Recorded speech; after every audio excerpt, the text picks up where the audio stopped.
This is Ogrodowski of WeAreChange.org, and I'm here with Richard Sheriff Mack, the only person I know as a sheriff who took on the president and beat his butt legally in a court of law.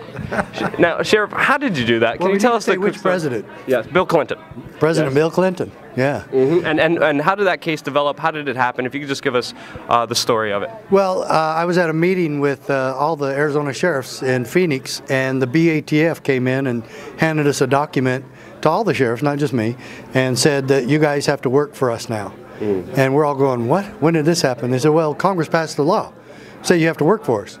So that's real nice, except Congress doesn't have any authority over us. We don't work for Congress. Yeah. And said, well, no, they passed a law. And I said, I don't care if they pass 50 laws or 5,000. I work for the people of Graham County. Congress cannot fire me, and they cannot hire me. Yeah. And they can't tell me what to do. So to stop that, I actually sued them. It was the Brady bill. And so I told Bill Clinton and Janet Reno and Congress, you're not my boss. Stay out of our area, leave us alone, and if we need you, we'll call you. But the problem is the arrogance of the federal government saying, oh, you're just going to work for us now. Yeah. And I said, oh, no, I'm not. Yeah. And then they said, well, then we won't send you any more money. You won't send us money? Where do you think you get your money?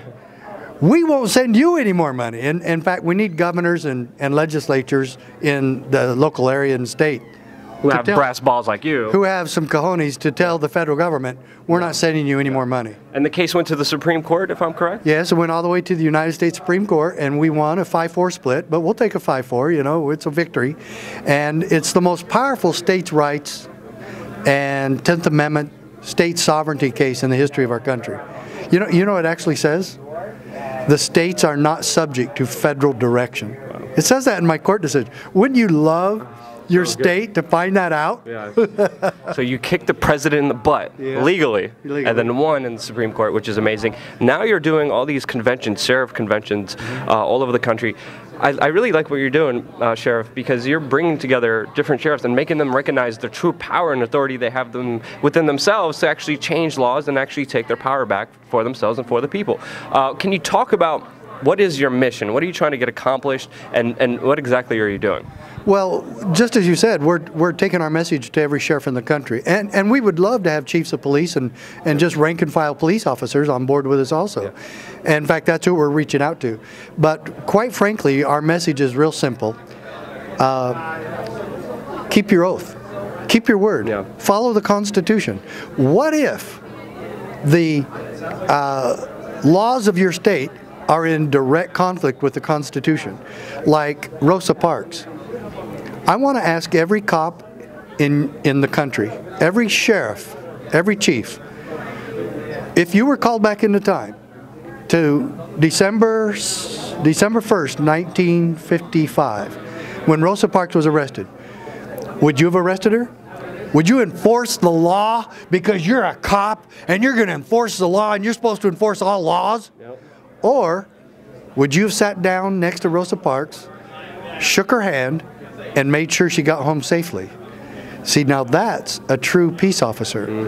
And what we need is fewer police state police officers and more oath keepers and CSPOA officers who will actually follow the Constitution. Yeah. It's a really difficult fight because a lot of police agencies, especially the local ones, get a lot of federal money for all these tanks and toys to militarize the police and to pretty much create a police state.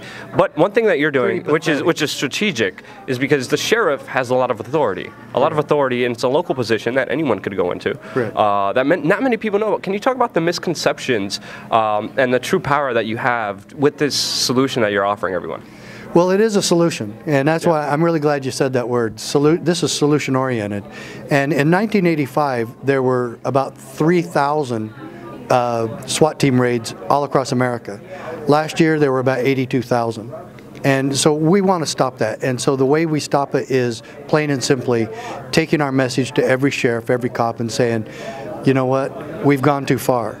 And if we're really going to have a free country, we have to have sheriffs who are the only elected law enforcement officer in the country or in your county. Yep.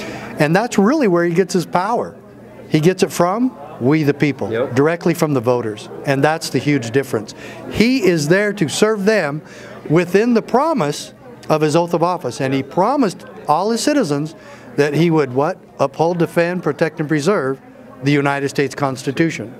And he has a lot of authority that people don't even know about, which is insane. Well, when you're the only officer that reports directly to the power source, that's where you get your power. And he is the ultimate authority in his county. And if you look at the history of the sheriff, goes back over 1,000 years. He was always the ultimate authority, the ultimate conservator of the peace in the Shire. And so that's where he gets his name, the Reeve of the Shire, and that's Shire Reeve. Is there any story personally that you know of a sheriff doing something really ethical, doing something good, like a really good story of a sheriff? Because I hear all these rumors. I'm at the bar sometimes, and they're telling me how the sheriff like took the mayor in and does all these things. Is there one story that you could share with us about? Sheriff Finch in Liberty County, Florida. Sheriff Rogers in Elkhart County, Indiana, Sheriff Clark in Milwaukee, Sheriff Palmer in Oregon. Which one do you want? How about the craziest story? The craziest one? I would say the craziest one was Finch. Finch and Rogers both come close. Rogers told the FDA that if they didn't leave the Amish farmer alone, that he would arrest him. Wow. Arrest him. And guess what? They left. They haven't been back in 2 years. That's awesome. Finch's is probably a little crazier. Sheriff Finch in Liberty County, Florida, was arrested and booked into his own jail because he nullified the arrest of one of his citizens. Floyd Parrish was arrested. Why? He had a gun in his pocket. And was he a law-abiding citizen? Yes. Was he trying to commit a crime? No. Had he committed any crimes? No. Was he going to hurt anybody? No. Did he hurt anybody ever? No. But the cop arrested him because he didn't have his permit from the government to have a gun in his pocket. And Sheriff Finch came in and said, if the Second Amendment protects us from anything, it protects us from being arrested for just having a gun. And so Sheriff Finch released the man, dropped all the charges, told him to go and sin no more, if there was a sin there. And Sheriff Finch was arrested for doing that. And then he went to trial. Of course, they offered a Finch a plea bargain and said, hey, you know, if you just leave office, then we will drop all the charges. And Finch said, go to hell. And he went to court. I actually went to the trial, and it was the biggest farce. You talk about crazy. It was the biggest farce I've ever seen in a court of law. And the jury found him not guilty. And Sheriff Finch is sheriff again. And next Friday, he'll be speaking at our conference as the keynote speaker. Beautiful, amazing. If you're a sheriff out there, or if you want to be a sheriff, contact Sheriff Mack. His website is going to be in the description. Honor, pleasure. Keep kicking ass and taking names, brother.